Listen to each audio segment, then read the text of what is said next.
Graça e paz, amados irmãos e amigos. Na sequência dos assuntos que estamos aqui considerando e apresentando, de Ronaldo Lidório, nós temos hoje aos que andam chorando enquanto semeiam. Os que saem andando e chorando enquanto semeiam. Esse é o nosso tema de hoje. A palavra de Deus afirma que aqueles que viverem em Cristo e quiserem ser seguidores de Cristo de forma piamente falando, sofrerão perseguições, serão perseguidos. Paulo diz isso em 2 Timóteo 3, versículo 12. Também alguns sofrerão perseguição por causa da justiça, que diz Jesus em Mateus 5, versículo 10. E também diz que isso envolverá não apenas sofrimento corporal, mas poderá ter sofrimento além disso, tipo difamação moral, questões de emoção que podem afetar por causa desse sofrimento, dessa perseguição que Jesus fala em Mateus 5, versículo 11. Agora, em meio à perseguição, nós somos ensinados a guardar a palavra de Deus. Como diz também Jesus em João 15, 20. E à medida que a igreja é perseguida, o Senhor fortalece a igreja. Fortalece a igreja para essa permanecer inabalável. É o que Paulo diz em Efésios 6, 13.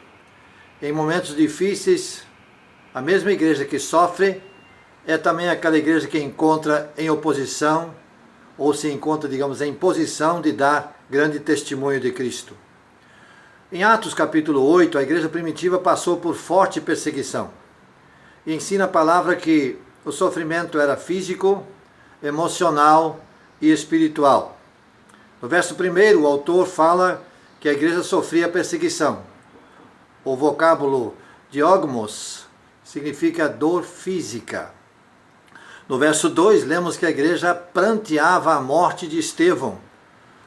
O termo grego é kopeton, que significa dor na alma, um sofrimento emocional. Por fim, no verso 3, vemos que Paulo, ainda chamado Saulo, assolava a igreja, onde encontramos o termo elumaineto, também usado em João capítulo 10, versículo 10, para se referir à ação do diabo que veio roubar, matar e destruir, ou seja, provocar um sofrimento espiritual.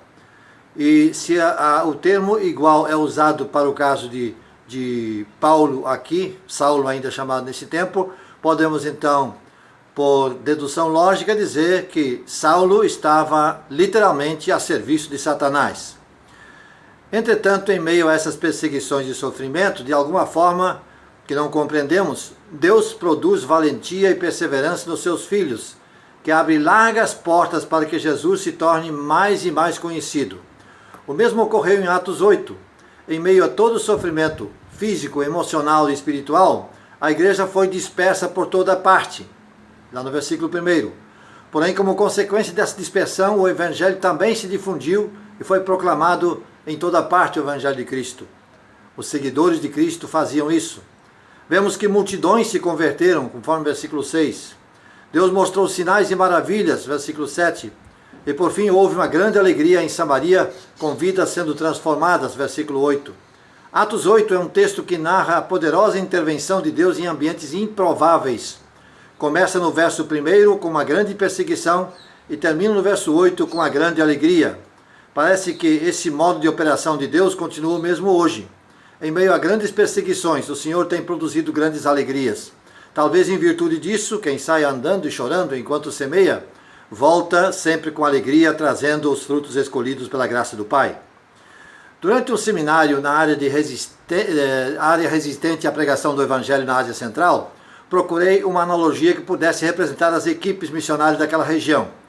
Veio à mente a figura dos barcos usados para quebrar o gelo marítimo do Alasca, conhecidos como icebreakers. São barcos pequenos com motores possantes e a proa construída de aço com espessura dobrada e afiada, que funciona como um martelo que bate a rocha a rocha de gelo formada e faz até que essa rache a superfície congelada à medida que o barco avança.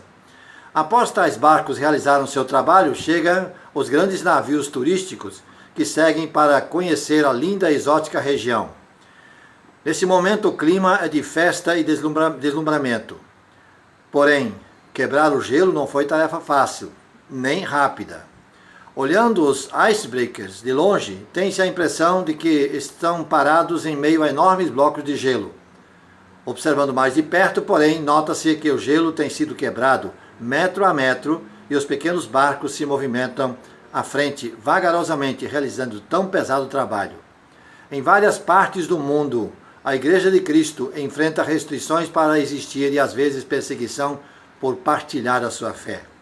Em outras, a pregação do Evangelho é restrita, seja por barreiras políticas, linguísticas, culturais, climáticas, religiosas ou sociais. Também em nosso país, Brasil, cristãos evangélicos frequentemente experimentam pressão e críticas. O trabalho é vagaroso e tem-se a impressão de que nada novo acontecerá. Devemos, entretanto, lembrar que após o gelo quebrado, virão navios com multidões e passarão pelo caminho aberto.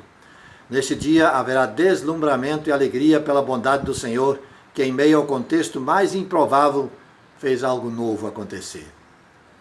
Para vocês que andam chorando enquanto semeiam, continue a andar, a chorar, a semear, pois um dia o fruto da semente estará perante o Santo Cordeiro de Deus. Guarde a sua fé enquanto anda e chora. Não perca a alegria, a mansidão, a oração e a paz. Não deixe de semear, mesmo no sofrimento, pois há promessa de frutos para os que semeiam na dor. Também não dê ouvidos àqueles que dizem que o Deus eterno o abandonou, que a semente não frutificará, que o caminho não tem fim.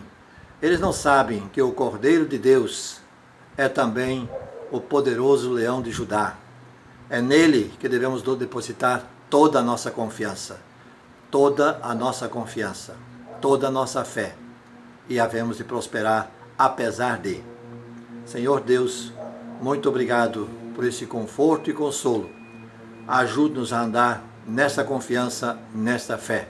Em nome de Jesus. Amém.